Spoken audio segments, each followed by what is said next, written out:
Bueno, bienvenidos sean todos a Santos y Herejes, como su programa semanal. Hoy tengo el honor y el privilegio de tener con nosotros al doctor Samuel Pagán. ¿Se puede saludar a la audiencia, doctor?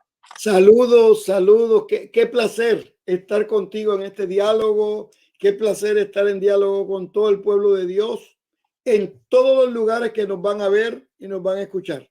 Ya no podemos saludar a nadie o en Puerto Rico nada más, o en República Dominicana nada más, o en Nueva York, porque ahora los programas se ven en todos los lugares. Sí, sí. Un placer de verdad tenerla acá. Para comenzar, quizá mucha gente no lo conoce, no conoce su trabajo, no conoce su vida, sino poder hablar un poco de su testimonio, de cómo llegó al Señor. Mira, yo soy tercera generación de evangélicos. Mm, Mi abuela fue ordenada por la Iglesia Metodista en el 1920. Es decir, que son más de 100 años que mi familia ha estado en la iglesia evangélica. Yo me crié, mi abuela era una predicadora, mi papá y mi mamá ancianos de la iglesia. Yo soy un ministro del Evangelio de Dios, mis hijos, mis nietos. Nuestro entorno familiar ha sido en la iglesia.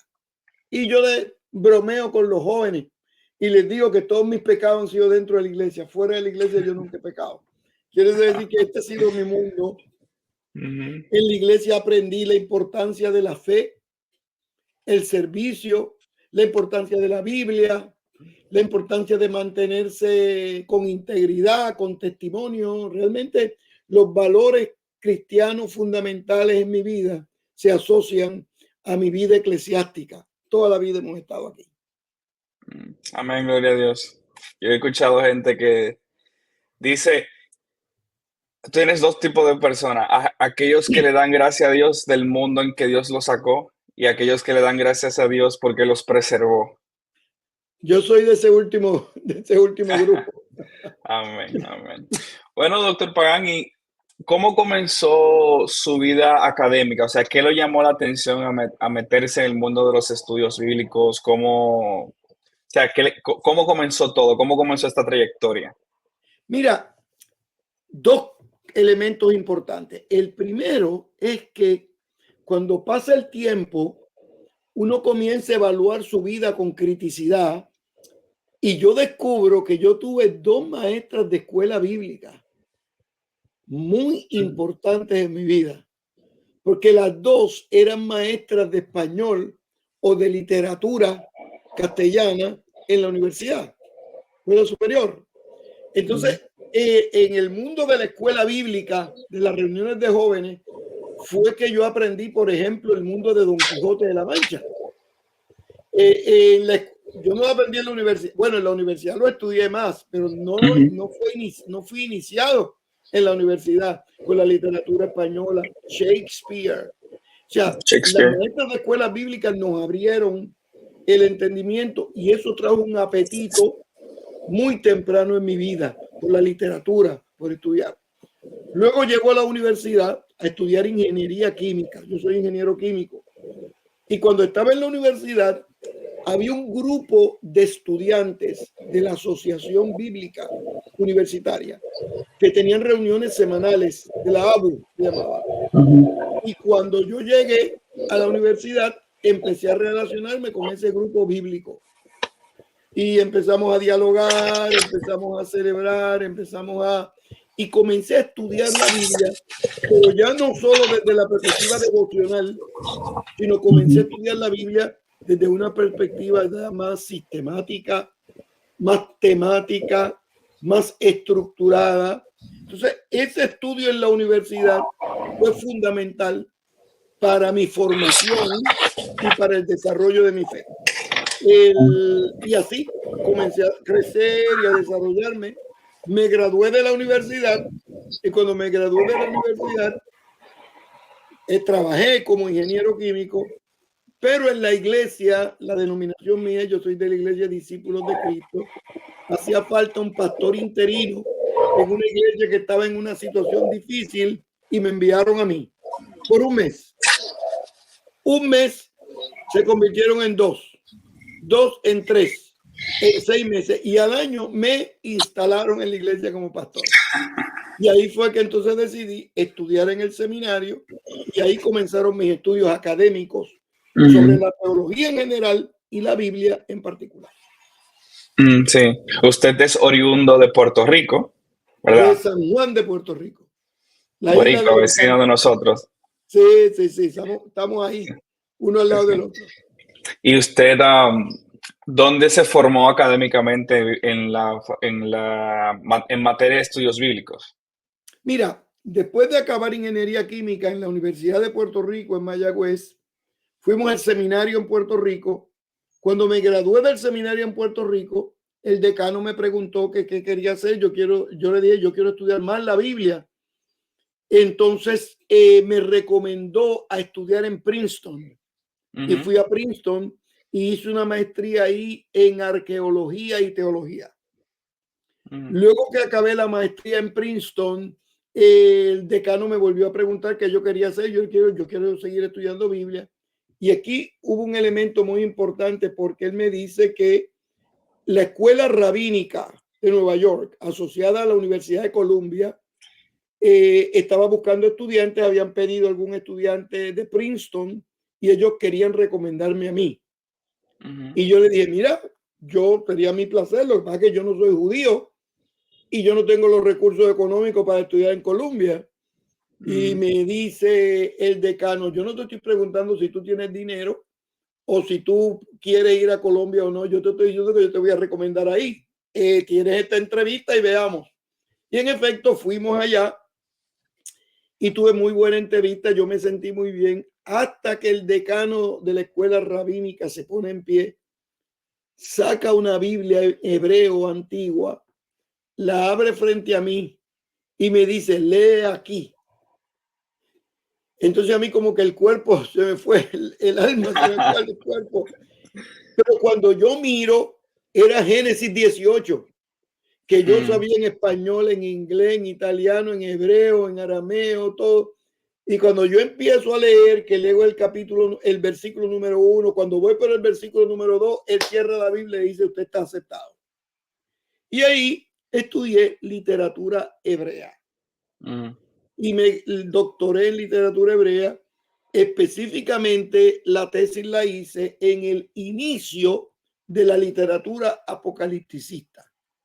Muy buen Generalmente tema. nosotros relacionamos el Apocalipsis con Daniel y a lo que yo estoy diciendo, o Ezequiel, a lo que yo estoy diciendo, que varias de las ideas importantes del libro de Apocalipsis provienen del libro de Isaías.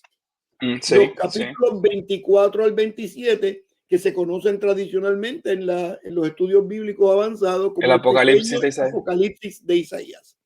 Y ahí hice mi doctorado. Luego me fui a hacer un postdoctorado en lingüística y sociología en la Universidad de Austin, Texas. Finalmente recibí otro doctorado en Sagrada Teología. Estudié en Israel geografía bíblica y arqueología, un poquitito más, y hace poco a poco así hemos estado estudiando. Mi vida siempre ha estado muy cerca del mundo académico sin dejar de tocar base en la iglesia local. Sí, sí. Fue al seminario, o sea, el Jewish Theological Seminary que está en Nueva York. Ajá. O sea, y para ser aceptado ahí, hay que ser bueno para el programa de Por lo PhD. menos hay que orar bastante. Sí, sí, muy bueno, y gloria a Dios, de verdad. Quizás mucha gente no lo sabe, quizás personas tienen una Biblia que usted ha dictado y no lo saben, pero el profesor Pagán, él es el presidente actual, ¿verdad?, de la traducción NBI. Del comité de traducción. Del comité de traducción.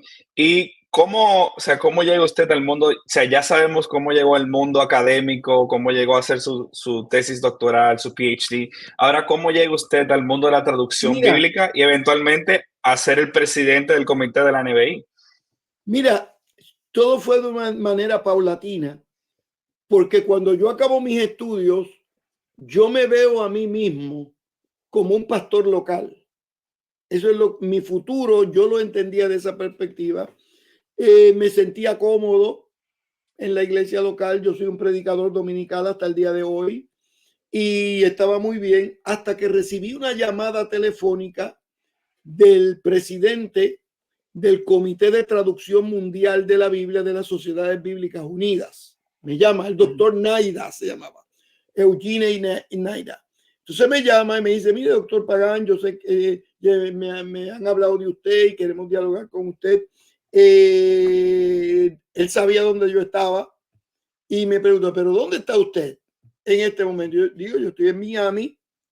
Entonces me dice, es que en Miami mañana se va a reunir el Comité de Traducción de la Biblia de las Sociedades Bíblicas y a nosotros nos gustaría invitarlo a que usted fuera allí.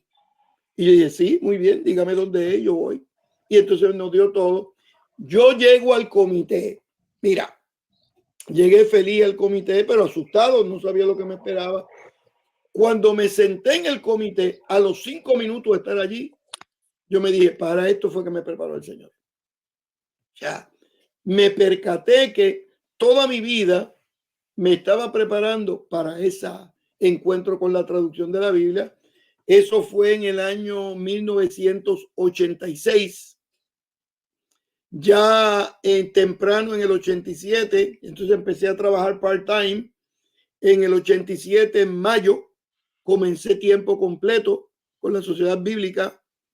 Primero comencé como consultor de traducciones, luego como director regional de todas las Américas, desde Alaska hasta Chile, y comencé a dirigir, se conocía en ese momento como Redco, el director regional de todas las traducciones de la Biblia, y así tuve la oportunidad, estuve a mi cargo, no sé, 600 proyectos, diversos proyectos de traducción, traducción a idiomas indígenas, a idiomas mayores, portugués y español, la producción de Biblias de estudio, y así sucesivamente comencé ahí.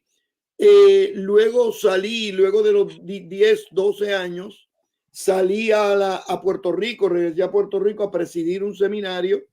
Luego del seminario seguí, fui decano en otros seminarios y cuando abrí los ojos estaba de nuevo en Jerusalén. Y en ese periodo hemos tenido la oportunidad de trabajar en Reina Valera, ediciones de estudio. Hemos tenido que trabajar en la nueva versión internacional, en la Biblia en lenguaje actual, en Dios habla hoy, en la nueva versión internacional, en Biblias como en Maya, en Misquito, en Sumu, en Rama y en diversos idiomas en América Latina. Y la verdad es que quien más ha sido bendecido y quien más ha sido edificado he sido yo, porque de pronto frente a mí se están desarrollando las nuevas tecnologías de traducción de la Biblia, programas de computadora. Yo llevé a Paraguay con la tecnóloga nuestra la primera Biblia que llevamos a un comité de traducción de la Biblia en América Latina. En el 89, por ahí, en el 88, en el 89. Y eso fue los otros días. Y ahora yo no me explico cómo los traductores de antes traducían la Biblia sin una computadora, porque lo necesitamos de manera urgida. He trabajado en Biblias de estudio, bastantes Biblias de estudio, y me contento porque yo he trabajado en bastantes Biblias, no porque yo sea buena gente, muy inteligente, sino porque no hay muchos que estemos trabajando en ese campo. Entonces, tarde o temprano nos llaman, pero para mí ha sido un honor trabajar en las Biblias de estudios de las sociedades bíblicas, de Bíblica Internacional, de diversas editoriales privadas. Realmente yo he sido muy bendecido. Gloria a Dios, de verdad. Y gracias por su aporte a la expansión del evangelio a través de las traducciones bíblicas y también porque es un gran trabajo poner en la mano, vamos a decir, un trabajo académico que eventualmente va a ser la palabra de Dios que personas van a leer. sea, tiene que ser un sentimiento que traiga mucha sobriedad y temor, ¿verdad? Saber que como yo traduzca esto o como yo ponga el sello de aprobación sobre esta traducción, es como muchas personas van a leer su Biblia. Sí. Muy buen comentario, muy buen comentario. Y te voy a dar un ejemplo de eso. Hace 10, 15 años, en un comité de traducción, empezamos a dialogar sobre los nombres de Dios, los diferentes nombres de Dios, cómo traducirlos de manera óptima, que revelaran el sentido, todo ese tipo de cosas. Y yo preparé un estudio sobre los nombres de Dios. Y lo acabé. Lo presenté al comité, lo revisaron, añadieron, quitaron, eliminaron, crearon, bueno, culminó. Con el tiempo a mí me interesó el tema y seguí escribiendo sobre el tema, seguí escribiendo como el tema. Y el año pasado escribí un libro que se llama Yo soy el que soy, referencia a Éxodo 3, y donde presento los nombres de Dios, la interpretación de los nombres de Dios, implicaciones homiléticas, implicaciones educativas, todo, ¿verdad? Un libro nuevo sobre eso. Y la buena noticia es que el jueves pasado el libro fue nominado para libro del año, académico del año, y salió premiado. Entonces me dieron el premio por el autor del libro del año académico, que comenzó el estudio hace 10, 12 años, cuando el comité de traducción comenzamos a discutir cómo optimizar la traducción de los nombres de Dios hasta el día de hoy. Fíjate cómo da resultados y da frutos la investigación. Sí, sí, sí. Incluso yo siento que yo hablaba con un grupo de personas que hace como un mes ya, que yo siento que el don espiritual que la iglesia menos aprecia es el don del maestro, de aquel que se toma el tiempo de investigar y, o sea, el mero hecho de tener nosotros Biblias en la mano es porque personas se han tomado el tiempo de estudiar por años los idiomas originales, las culturas, los trasfondos, para poder darnos a nosotros la palabra de Dios. A mí me da risa que hay gente que dice, yo no necesito académicos, solamente necesito el Espíritu Santo. A lo cual yo agarro y busco una foto de un manuscrito antiguo en hebreo y le diga, esa es la Biblia original, dale. Claro, dale. Interpreta. Pero sí, gracias a Dios porque tenemos personas como usted en el cuerpo de Cristo que se han dedicado Gracias. a esto. Sí. Gracias. Y creo que sus credenciales nos dicen algo muy interesante. Y creo que puedo decirlo sin ningún temor. Usted es un erudito especialmente del Antiguo Testamento, ya que fue La a la Biblia escuela hebrea, rabínica. el Antiguo Testamento. La Biblia hebrea, y creo que también pudiera decirse que está bien versado en la literatura intertestamentaria, lo que conocemos como la apócrifa pseudoepígrafe o el judaísmo Claro. temprano. Claro. Sí, sí, sí.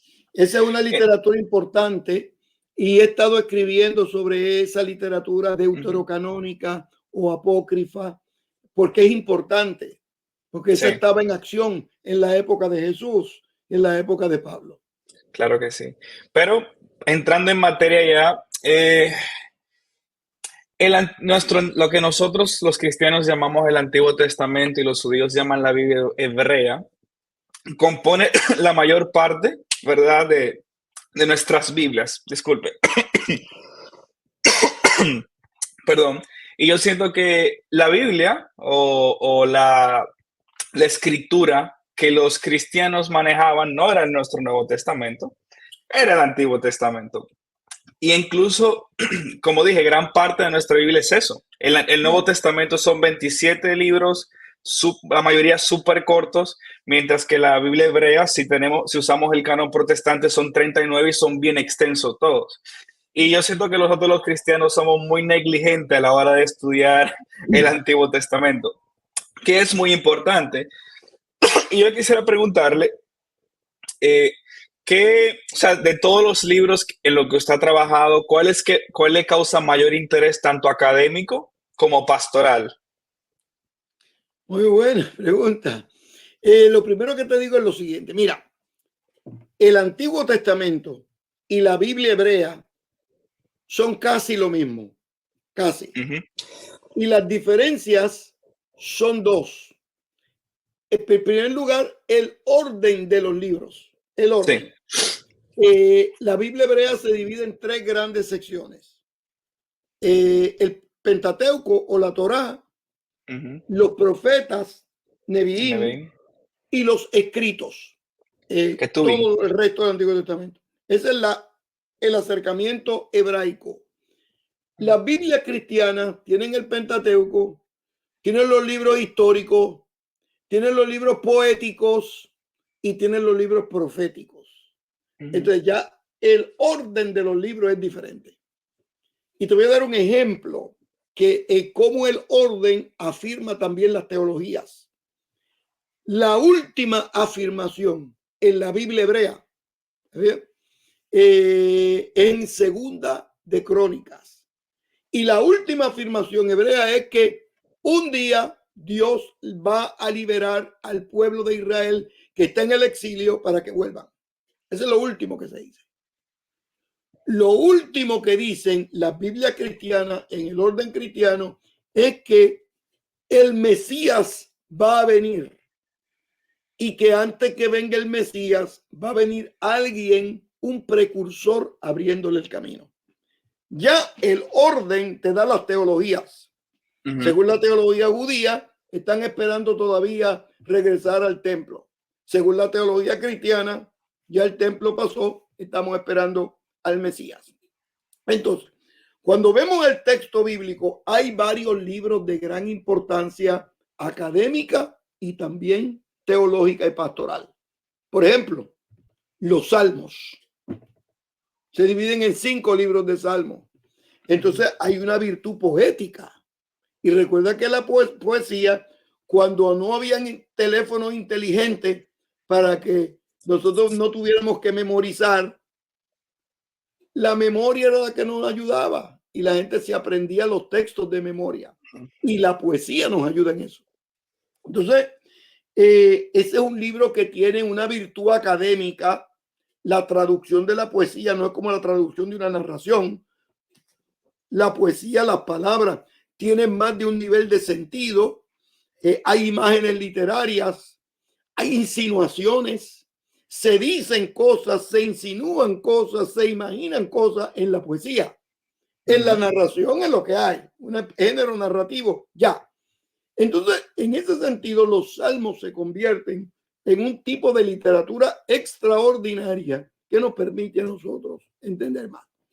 Desde la perspectiva pastoral, los salmos también son importantes, no solamente desde el carril académico, sino desde la perspectiva pastoral, porque los salmistas eran gente normal, de carne y hueso, con virtudes y defectos, y presentan cómo responde el ser humano a los grandes desafíos de la vida, y los salmos presentan cómo el Dios eterno, que los cielos de los cielos no pueden contener su gloria, interviene en medio de las realidades humanas para, como decía el apóstol Pablo, darnos vida y vida en abundancia.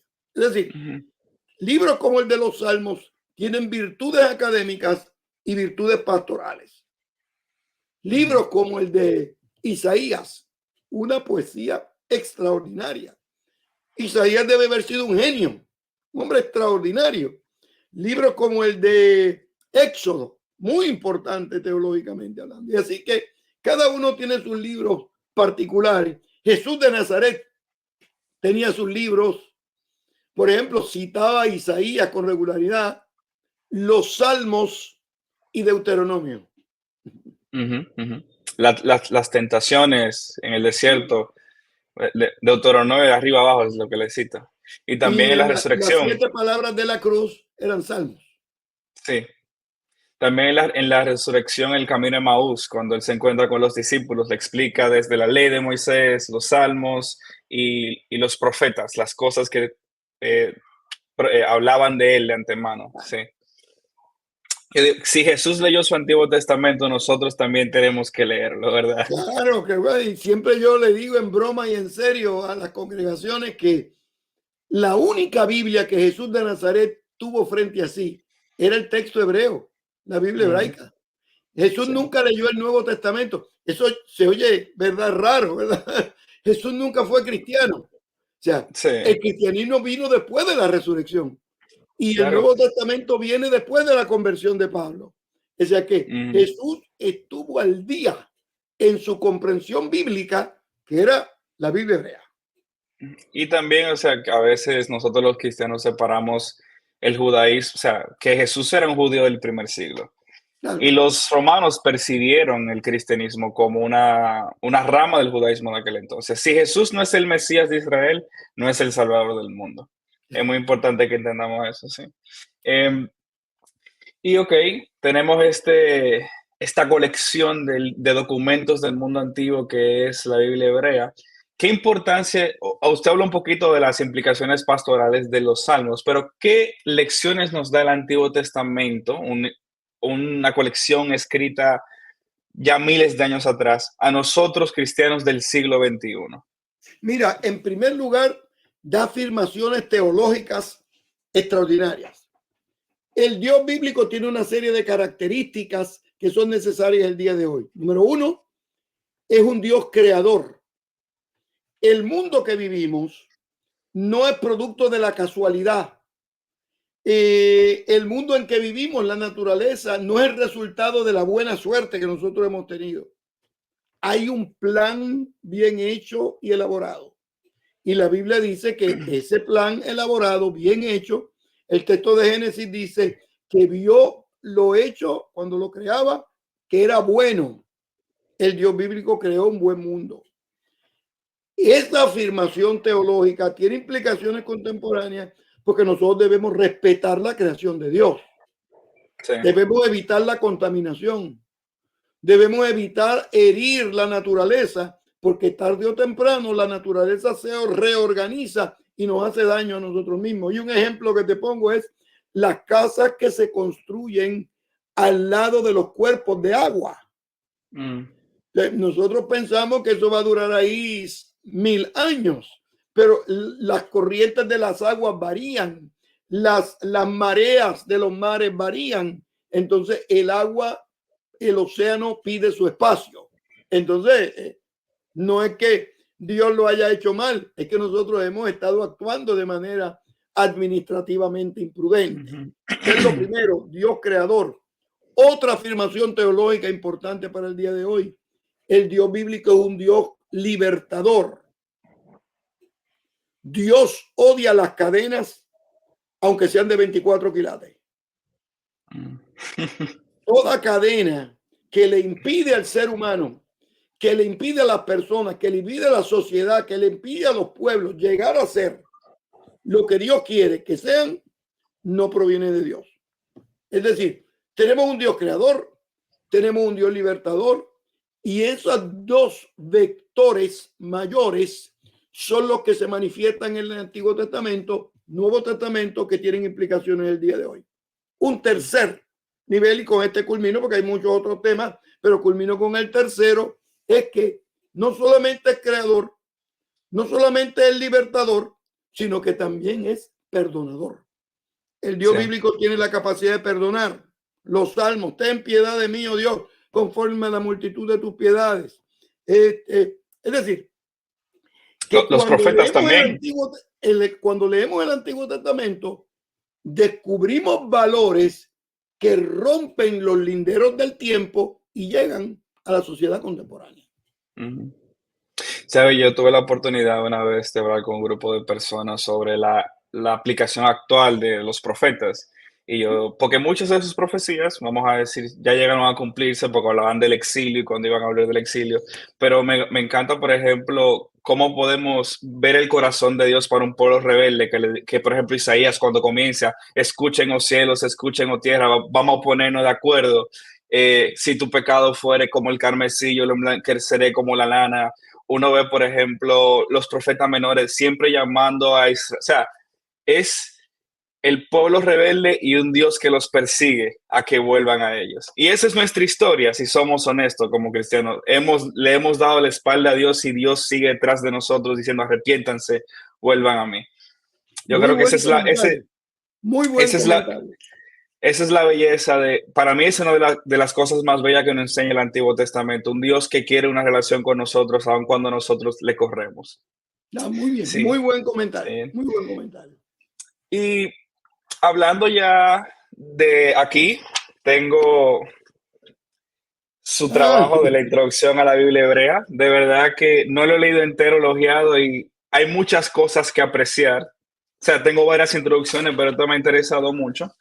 Eh, si pudiésemos hablar un poco, porque la mayoría de personas quizás tienen una noción de cómo comienza el Nuevo Testamento como una colección de documentos, pero el Antiguo Testamento, nuestra Biblia hebrea, ¿cuándo vamos a decir por fin la famosa pregunta, ¿quién decidió los libros? ¿Cuándo por fin dijeron estos son? mira, el proceso para escribir la Biblia es un proceso largo y es un proceso complejo. Por ejemplo, yo antes de esta conversación recibí una nota de un colega que acaba de escribir un libro y me dice, Samuel, terminé el libro, te lo envío este mes y ya viene por ahí. Ya. El día de hoy nosotros pensamos en un libro, pues primero hago un bosquejo. Después del bosqueo voy llenándolo poco a poco. Lo hago en computadora para que pueda hacer la paginación después. Después se lo envío a algunos amigos para que lo revisen. Y ese es el proceso. En la antigüedad no era así. En la antigüedad todo comenzaba de manera oral. Sí. Alguien daba un mensaje. Yo te de paso, las profecías se cantaban. No es que el profeta te decía, mira Rafael, así dice el Señor, prepárate temprano hoy para que vaya a la escuela. No, no, se cantaba. Recuerda, hay un caso de Eliseo donde el rey va donde Eliseo y le dice, mire, vamos a esta guerra, sí o no. Y Eliseo le contesta, no le puedo decir porque no tengo músico. Y el rey le dice, tráigame una orquesta ahora aquí este hombre para que proceda. Y en efecto, tan pronto empezaron a tocar, Eliseo comenzó a hablar. Es decir, que todo empieza de manera oral. Alguien escucha ese mensaje y lo copia. Pero ese mensaje se memorizó. Mensaje de Isaías. Luego pasan 2 años e Isaías da otro mensaje importante. Lo copian también. Y luego da un tercer mensaje y lo copian también. Y poco a poco alguien se da cuenta, uno de sus discípulos, que esos mensajes son importantes y los recopila en un rollo. Y después los estudiantes de Isaías toman ese texto, reflexionan sobre ese texto, lo interpretan, escriben la interpretación, pasan los tiempos y vienen otros grupos de estudiantes y ven y vuelven a interpretar. Un proceso continuo de crecimiento. El Pentateuco, posiblemente uno de los textos más antiguos, él se llama el Poema del Mar, que es Éxodo 15, el verso 1 y el verso 20. La Alabado canción sea de el María. Señor. Éxodo, sí, en la liberación de alabado sea el Señor, su nombre sea enaltecido, porque al caballo y al jinete ha tirado a la mar y porque echó a la mar los carros del faraón. Es decir, es uno de los más antiguos. Y poco a poco, así fue creciendo la Biblia. Hay algunos textos antiguos, posiblemente relacionados con Abraham. Otros siguen a través de los años y la Biblia fue poco a poco editándose hasta tener la que tenemos el día de hoy. Hubo varios eventos importantes. En la época cristiana, en el primer siglo, por los años 90, hubo un concilio judío que se sentaron a ver cuáles eran los libros que iban a seguir. Porque ya estaban circulando los libros cristianos y los libros sobre Jesús de Nazaret. Recuerden el primer siglo. Y los judíos decidieron, no, vamos a ver cuáles son los nuestros. Y crearon lo que nosotros vemos el día de hoy que se llama Tanakh en hebreo. Torah, la ley, Nevi'im, los profetas, Ketubim, los escritos. Se llama Tanakh. Esa es la referencia del Antiguo Testamento a la Biblia hebrea. Y ya en el año 90, 93, ya el concilio de Jamnia había identificado la mayoría de los libros. Hubo varios libros que se tardaron en aceptar, por ejemplo, el Cantar de los Cantares, pero poco a poco fueron incorporándose. Hasta el día de hoy los tenemos. Ok, entonces te diría que el canon que el Concilio de Yamne forma es en respuesta al creciente movimiento del cristianismo. Entre otros factores. Otros factores que necesitaban ya articular en documentos, porque tenían manuscritos, tenían que definir lo que iban a leer las sinagogas, etcétera, etcétera, pero especialmente una respuesta a la cristiandad. También imagino que uno de esos factores, puedo estar equivocado, no he estudiado el tema a profundidad, fue la destrucción del templo en el año 70. También que ya Israel como Estado había caído, ellos querían preservar su identidad étnica, social. Sí, porque cuando estaba el templo construido, el centro de la experiencia religiosa judía era el templo y los sacrificios. Cuando se rompe el templo, el centro de la experiencia religiosa es la Tanaj, es el texto bíblico. Eso es lo que centraba la vida del pueblo judío. Perfecto. Entonces, básicamente, puede que sea un choque para muchos saber que quizás la Biblia hebrea como tal, o sea, como la decisión final de los libros es una decisión tardía, como que no fue... Sí, David no lo sabía. Sí. David no lo sabía. Sí. Y yo sé que nos estuviera desviando un poquito. ¿Qué papel jugó la comunidad de Qumran también en la decisión de esos libros? ¿No? Mira, ¿Se pudiera decir algo al respecto? O incluso la yo misma tengo varios Septuaginta. libros sobre Qumran. Lo que yo le digo a la gente es que Qumran es importante para nosotros. Y es importante, número uno, porque descubrimos en Qumran manuscritos de 1000 años antes de los que teníamos previamente. O sea, en Qumran descubrimos los manuscritos de Isaías más antiguos que nosotros tenemos. O sea, que eso es importantísimo. Es uno. Segundo, que no menos importante, Qumran era una comunidad judía que rechazó el judaísmo tradicional de Jerusalén y decidieron mudarse a Qumran. Eso mismo hizo la comunidad cristiana. Rechazaron el judaísmo de Jerusalén y siguieron a Jesús de Nazaret. O sea que tenemos ahí dos grupos, un grupo cristiano y un grupo en la misma época del cristianismo, cuando nace el cristianismo, y tiene varias cosas que enseñarnos. Por ejemplo, en Qumran se usan muchos de los textos que utilizó Pablo como prioridad y Jesús de Nazaret como prioridad.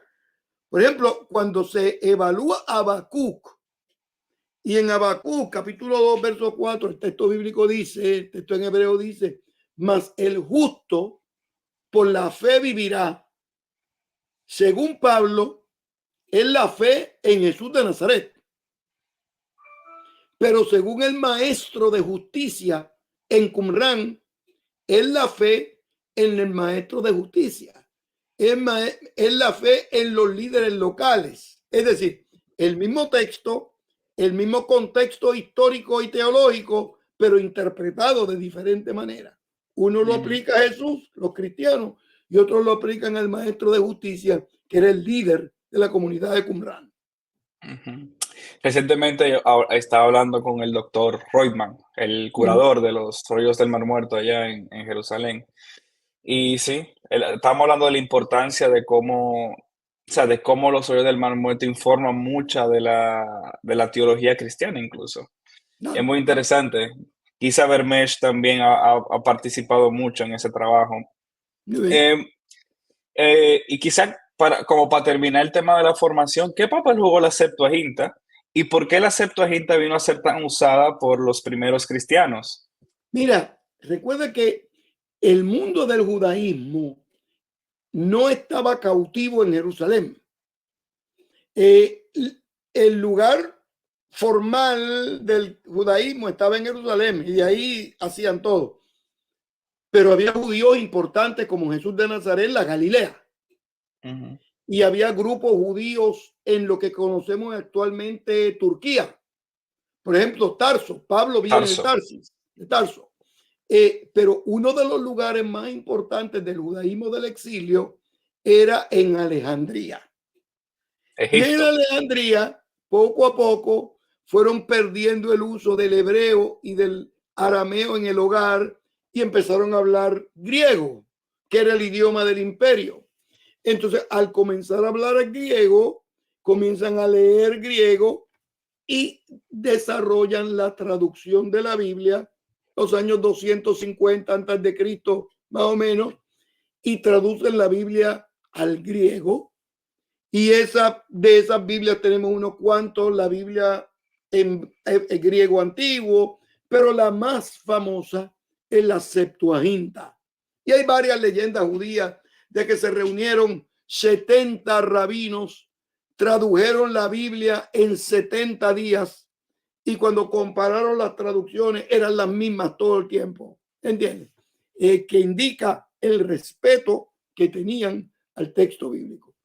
Pero la Septuaginta fue muy importante porque cuando el cristianismo se movió en el mundo griego, Dios fue tan sabio que preparó la revelación judía en el idioma griego antes que todo, de forma tal que cuando llegaban el texto bíblico y el mensaje de Pablo a comunidades judías, pero que hablaban griego, podían escoger, leyeran el texto hebreo o leían el texto griego. Jesús de Nazaret confiaba, o sea, leía regularmente el texto hebreo, porque estaba en Israel, estaba en Galilea, y había una comunidad judía de habla hebrea y aramea. Pero el apóstol Pablo no viene del antiguo Israel, viene de la diáspora. Y en la ciudad del apóstol Pablo había una universidad. O sea, Pablo viene con esa filosofía y leía el texto bíblico y sabemos que lo leía en griego porque muchas de las, no todas, pero muchas de las citas que hace el apóstol Pablo de la Biblia en el Nuevo Testamento, lo que hace es citar el texto hebreo, el texto griego, también hebreo, pero más el texto griego. Y eso te da una importancia de la Septuaginta. Sí. Podemos decir que ya para el tiempo en que la Septuaginta y también la comunidad de Qumran estaban merodeando el mundo, había cierta sensación de tradición de que estos son los libros, quizás no completa, pero ya como que ellos tenían más o menos una idea ya. Pero lo interesante es que aún siendo así, o sea, Qumran y el tiempo de la Septuaginta es post-exilio. O sea, aún en el tiempo del exilio no habían tomado no sabemos, o sea, no sé, usted me corregirá, como que ellos no tomaron una decisión todavía, estos son los libros. Claro, no, mira, y había una certeza de la autoridad moral de esos libros. Recuerda que la Septuaginta no es la primer esfuerzo de traducción. Antes de la Septuaginta estaba el Targum. Hay varios Targum, Targum Neofiri, Targum de Onkelos, que es muy famoso, Targum de Jonatán. Luego de los Targum viene la Septuaginta. Luego en el primer siglo viene la Pechita. Luego en el siglo IV viene la Vulgata Latina. Luego en el siglo XVI viene la Biblia de Lutero, Reina Valera. Y en el siglo XXI la nueva versión internacional y otras traducciones que en el día de hoy golpean con fuerza a la sociedad contemporánea. Muy interesante. Una de las cosas que yo más aprecié de su introducción, que yo siento que fue como la diferencia de otras, es que usted interactúa con la apócrifa. Sí. Es interesante que estábamos hablando de la Septuaginta y resulta que parte de los rollos o tradición de escritos que incluye la Septuaginta son lo que nosotros en el mundo protestante conocemos como la apócrifa y en el mundo católico y greco-ortodoxo conocen como los deuterocanónicos. sería bueno que nuestros hermanos que nos están escuchando sepan qué son esos textos y por qué la Septuaginta los tuvo y por qué ya nosotros los protestantes no lo tenemos. Eran libros importantes para la comunidad judía. Eran libros de un valor histórico importante. Y con el paso del tiempo se mantuvieron en las comunidades religiosas y se leían. La comunidad judía se distanció de estos libros porque no estaban en hebreo, estaban en griego. Con el paso del tiempo, cuando Lutero tiene que traducir la Biblia, traduce los libros deuterocanónicos también. Casiodoro de Reina tradujo los libros apócrifos también y los puso en el orden que estaban en la Septuaginta. Casiodoro de Reina, pero Cipriano de Valera reorganizó toda esa literatura deuterocanónica y la puso en el medio de los dos testamentos. Esa es la primera vez que vemos un esfuerzo para identificar esos libros porque no estaban en hebreo, estaban en griego. Las primeras traducciones de Reina y Valera incluían los libros deuterocanónicos por siglos. Pero a mitad del siglo XIX, la Sociedad Bíblica Británica y la Sociedad Bíblica Escocesa decidieron, por una tradición reformada muy fuerte, que ya no iban a mandar Biblias con los libros deuterocanónicos. Y de ahí en adelante la Sociedad Bíblica en general publicó la Biblia sin los libros deuterocanónicos. Por esa razón es que en el siglo XX, que es cuando la iglesia evangélica crece en las Américas con fuerza, las iglesias evangélicas tienen su Biblia, pero sin la literatura deuterocanónica. Ahora, como esa es una literatura de importancia histórica, en la introducción a la Biblia hebrea, yo le di un capítulo único para explicar cada libro deuterocanónico, pero desde una perspectiva protestante, desde una perspectiva evangélica, que hay muy poca literatura desde la perspectiva evangélica sobre la literatura de pseudoepigráfica, sobre la literatura apócrifa o deuterocanónica. Y quise separar un capítulo de mi libro para tocar ese tema, porque no es un tema que se toque todos los días en la iglesia local. Y una introducción breve de 10 o 12 páginas para que tuvieran esa conciencia de que esos libros, la iglesia protestante, la iglesia evangélica, no los acepta como inspirados, pero que tuvieron un valor histórico importante. Y el fundamento para no incluirlos fue que no aparecieron en hebreo. Si hubiesen aparecido en hebreo, lo hubiésemos tenido todavía el día de hoy. Pero sí, por esa razón no está. Sí, y quiero decirle que eso fue una de las cosas que más aprecié de su trabajo. O sea, que yo estoy viendo 3 introducciones al Antiguo Testamento que yo tengo y ninguna de ellas, o sea, creo que los 3 son protestantes, ninguna de ellas interactúa con esto. Esto fue lo que más aprecié. Y como te dice, suena un poco, vamos a decir, no espiritual saber que quizá la motivación principal fue presión y dinero, por lo cual no lo tenemos el día de hoy en nuestra isla protestante. Y creo que, si usted me puede corregir, entiendo que el Concilio de Trento, respondiendo a la reforma de Lutero, fija el canon católico siguiendo la Septuaginta, que era la Biblia griega. Y el argumento reformado y el argumento protestante firme fue que está muy bien, si aparecen en hebreo, lo recibimos. Si no aparece en hebreo, cero. Pero como la tradición católica venía primero con la Septuaginta, luego con la Vulgata latina, no hubo problema respecto a eso. Sí, sí. Ya para ir concluyendo, sería bueno que habláramos un poco del el ambiente en el que se desarrolla el antiguo Israel, el contexto sociocultural e histórico en que se desarrollan los libros del Antiguo Testamento, que es el antiguo Cercano Oriente. Claro.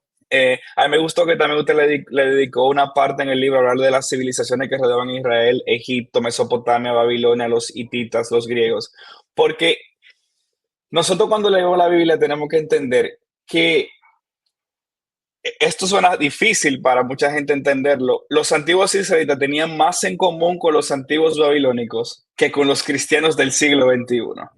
Yo cuando hablaba con usted, por ejemplo, la forma de escritura y las preguntas teológicas que ellos tienen están más similares a las preguntas teológicas que tenían los cananitas, los de Ugarit y los egipcios que nosotros. Por eso, o sea, hable usted sobre eso, porque, no es verdad. Lo primero que yo le digo a mis estudiantes y a las iglesias es que para leer la Biblia, nosotros tenemos que superar 3 desafíos inmediatos. 3, muchos, pero 3 mayores. Uno, que la Biblia no se escribió en español. La Biblia se escribe en hebreo, en arameo algunas porciones y en griego. Y el griego no es el griego de los filósofos griegos, es un griego koiné, es un griego popular. O sea, el idioma es diferente. Pero el hebreo del siglo VIII antes de Cristo y el hebreo del siglo V antes de Cristo son diferentes, porque los idiomas van cambiando poco a poco. Entonces uno tiene que tomar eso en consideración. Y cuando uno estudia el hebreo en la Biblia, uno nota que en un momento el hebreo estaba influenciado por el egipcio. Posteriormente el hebreo estaba tocado por lo babilónico, luego por los sirios, también por los asirios, luego por los griegos, luego por lo latín. Es decir, que los idiomas tienen influencia de otros idiomas. No es lo mismo ser un dominicano que nació en República Dominicana, se crió en Barahona, a un dominicano que nace en Santo Domingo, se muda a Nueva York y a los 25 años regresa a la República Dominicana. Primero el español está mezclado con el inglés, la cultura es diferente. Es decir, el primer desafío que nosotros tenemos que superar al leer la Biblia es el lingüístico. Segundo, el del tiempo.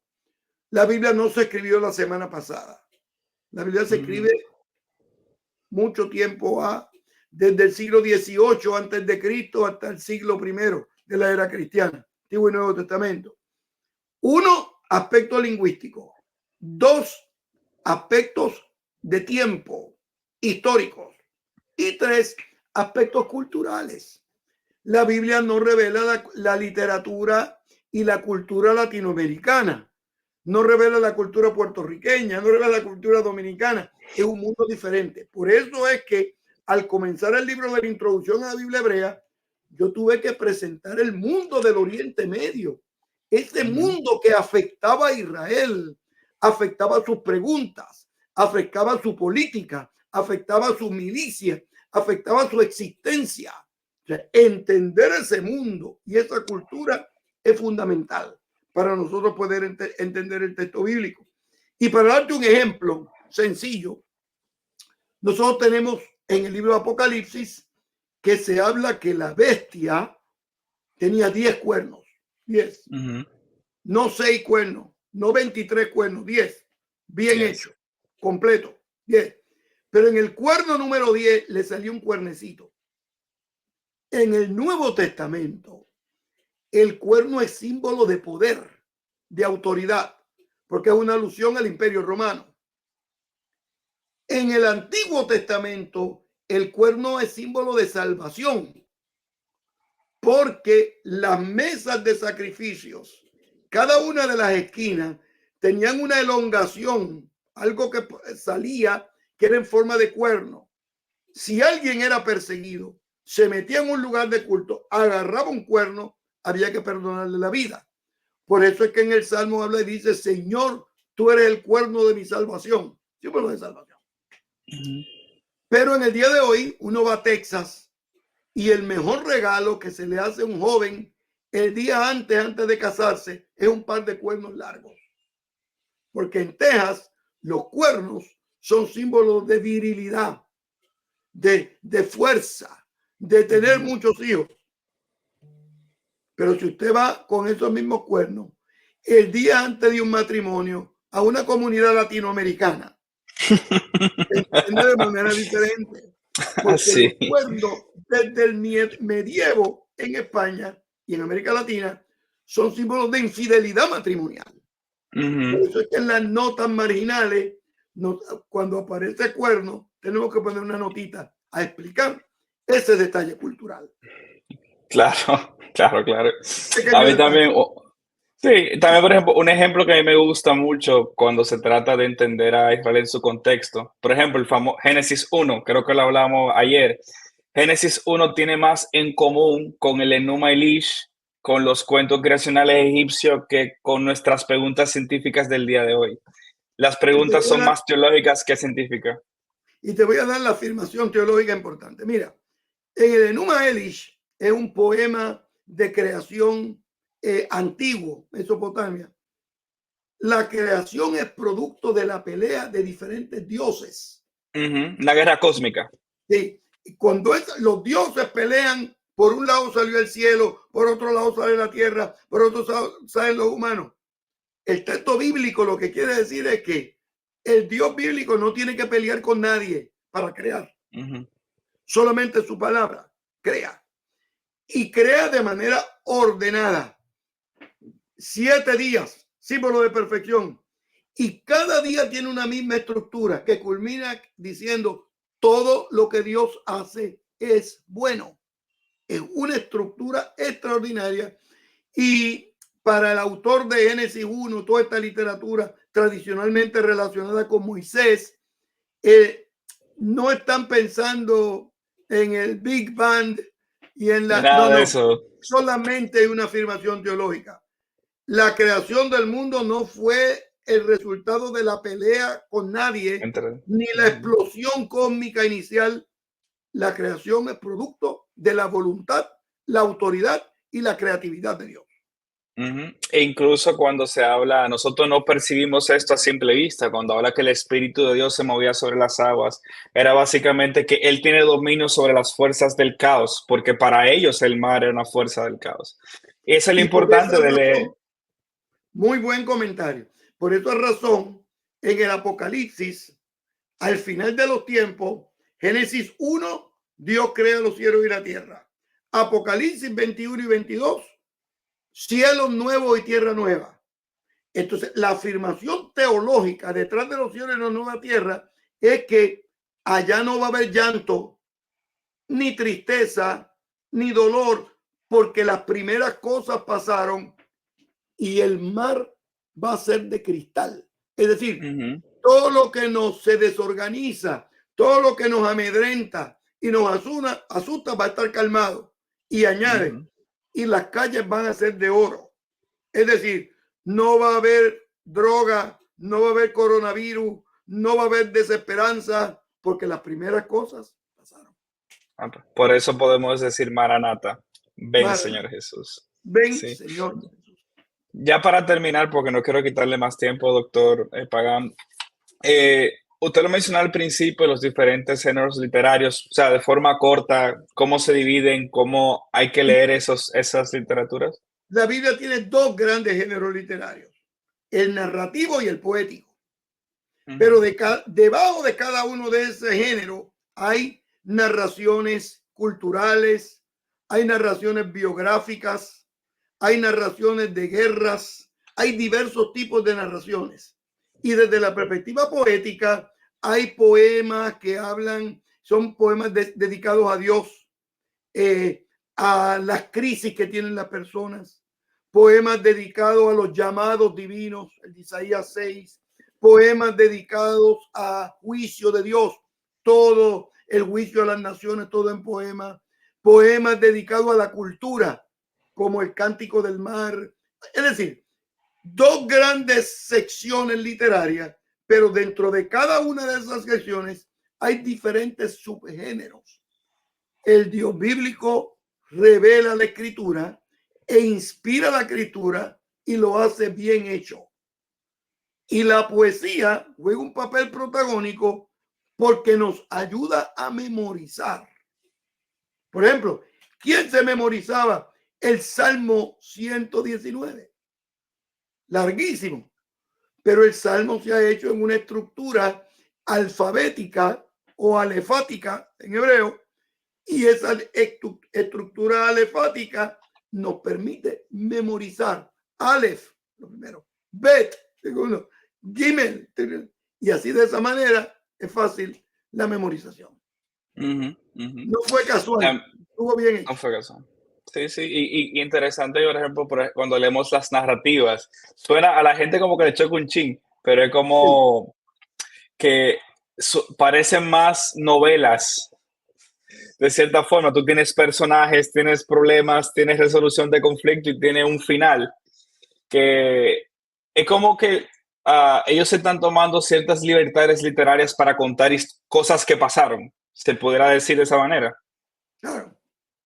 Sí, es una historia, es una narración articulada de forma tal que la gente la pueda memorizar, pero que la pueda disfrutar, que pueda verse reflejado en los personajes, que pueda identificar el propósito de la narración, es decir, la revelación de Dios, que la pueda descubrir y disfrutar y aplicar en su vida. Sí. Bueno, doctor Pagán, muchísimas gracias de verdad por haber estado con nosotros. No sabe cuánto apreciamos esto. Ha sido una bendición de verdad. Gracias por servir al cuerpo de Cristo y por ser un maestro de la palabra, y que aparte no solamente alguien que se mueve en el mundo académico, sigue siendo un pastor de iglesia local. Claro. Sí, sí. ¿Qué se da a la gente? Doctor Pagán, lo dejamos, lo bendecimos. Muchísimas gracias. Dios le bendiga. Un abrazo. Mi placer ha sido estar con ustedes.